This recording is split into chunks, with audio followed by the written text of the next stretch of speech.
आप रोज मेहनत करते हैं, पसीना बहाते हैं, फिर भी महीने के आखिर में जेब खाली रहती है। लेकिन क्या आप जानना चाहते हैं कि आप भी करोड़पति बन सकते हैं? हाँ, बिल्कुल बन सकते हैं। बस एक चीज समझनी होगी। दोस्तों, आज आपको मैं एक सच्ची स्टोरी सुनाऊंगा। एक ऐसी सच्ची स्टोरी जिसने पूरी दुनिया को सोचने पर मजबूर कर दिया। कैसे एक शख्स ने सिर्फ 10,000 रुपए लगाकर बना दिए 700 करोड़ रुपए। जी हाँ, आपने बिल्कुल सही सुना। आप गरीब इसलिए हैं क्योंकि आपने कभी पैसे को काम पर नहीं लगाया। तो समझते हैं एक शख्स ने कैसे सिर्फ 10,000 रुपए से 700 करोड़ का साम्राज्य खड़ा कर दिया। दोस्तों, ये बिल्कुल सच्ची स्टोरी है, इसलिए वीडियो को स्किप बिल्कुल भी मत करना, वरना बाद में पछताओगे। वॉरेन बफेट ने इसे दुनिया का 8वां अजूबा कहा है और आज आप समझेंगे क्यों। तो तैयार हैं अपनी जिंदगी बदलने के लिए? चलिए शुरू करते हैं। साल था 1995। उस वक्त भारत में शेयर मार्केट नया नया खुल रहा था। लोगों को ज्यादा समझ नहीं थी कि ये क्या चीज है। अनवर एक मिडिल क्लास फैमिली से था। उसके पास 10,000 रुपए बचत थे। उसने सुना कि एक कंपनी अपने शेयर्स बेच रही है। कंपनी का नाम था इन्फोसिस। उस वक्त लोगों को पता भी नहीं था कि ये इन्फोसिस क्या है। कोई खरीदना नहीं चाहता था, लेकिन अनवर ने हिम्मत की। उसने अपने पूरे 10,000 रुपए इन्फोसिस के शेयर्स में लगा दिए। लोगों ने उसे पागल कहा, उसके दोस्तों ने कहा ये पैसे डूब जाएंगे, लेकिन अनवर ने सब्र रखा। शुरुआत में कुछ खास नहीं हुआ।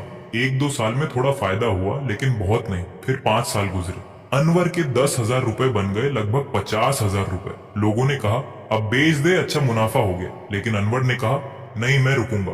10 साल बाद 2005 में अनवर के शेयर की वैल्यू थी करीब 10 लाख रुपए। तब भी उसने नहीं बेचे, क्योंकि वो कंपाउंडिंग की ताकत समझ चुका था। 2010 आते आते इन्फोसिस एक बड़ी कंपनी बन चुकी थी।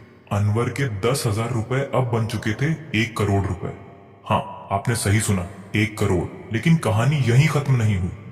साल 2020 तक इन्फोसिस भारत की सबसे बड़ी आईटी कंपनियों में से एक बन गई और अनवर के उन 10,000 रुपए की वैल्यू पहुंच गई थी लगभग 700 करोड़ रुपए के पास। जी हाँ, 700 करोड़ रुपए सिर्फ 10,000 रुपए से। अब सोचिए, सिर्फ शेयर की वैल्यू ही नहीं बढ़ी, हर साल इन्फोसिस डिविडेंड भी देती थी। 25 सालों में अनवर को मिले करोड़ों रुपए सिर्फ डिविडेंड में। कुछ सालों में 20%, तो कुछ में 30% डिविडेंड मिला। मतलब उसे पैसा 2 गुना मिल रहा था। एक तरफ शेयर की कीमत बढ़ रही थी, दूसरी तरफ हर साल डिविडेंड आ रहा था। ये है कंपाउंडिंग की असली ताकत। 1995 में जिन लोगों ने अनवर को पागल कहा था, वो आज उसकी कहानी सुनकर अपना सिर पीट रहे हैं। काश उन्होंने भी वो 10,000 रुपए लगाए होते। काश उन्होंने भी सब्र रखा होता। लेकिन अफसोस, वक्त निकल चुका है उनका। अनवर की कहानी से हमें क्या सीखना चाहिए? पहली बात, छोटी रकम भी बड़ा कमाल कर सकती है। अनवर के पास सिर्फ 10,000 रुपए थे, लाखों नहीं थे। दूसरी बात, सब्र सबसे बड़ी दौलत है। अनवर ने 25 साल तक अपने शेयर्स नहीं बेचे। बीच में कई बार मार्केट गिरा, लेकिन उसने हिम्मत नहीं हारी। तीसरी बात, समय ही पैसा है। जितनी जल्दी आप शुरू करेंगे उतना ज्यादा फायदा होगा। तो अब सवाल ये है, आप क्या करेंगे? सुनिए, अभी भी देर नहीं हुई है। अगर आप आज से शुरू कर दें तो 20-30 साल बाद आप भी करोड़पति बन सकते हैं। बस आपको एक काम करना है, रोज थोड़ा बचाना है और निवेश करना शुरू करना है। चाहे 50 रुपए हो, चाहे 100 रुपए हो, चाहे 500 रुपए हो, बस शुरुआत करिए।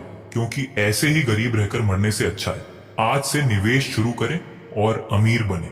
याद रखिए, कंपाउंडिंग दुनिया का 8वां अजूबा है और ये आपकी जिंदगी बदल सकता है। तो देर किस बात की, आज ही शुरू करें।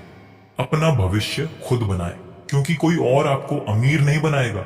आपको खुद अपनी किस्मत लिखनी होगी। अगर ये वीडियो आपको पसंद आया तो लाइक करें, शेयर करें और कमेंट में बताएं कि आप आज से कितना निवेश करना शुरू करेंगे। और हाँ, चैनल को सब्सक्राइब करना मत भूलिएगा। धन्यवाद।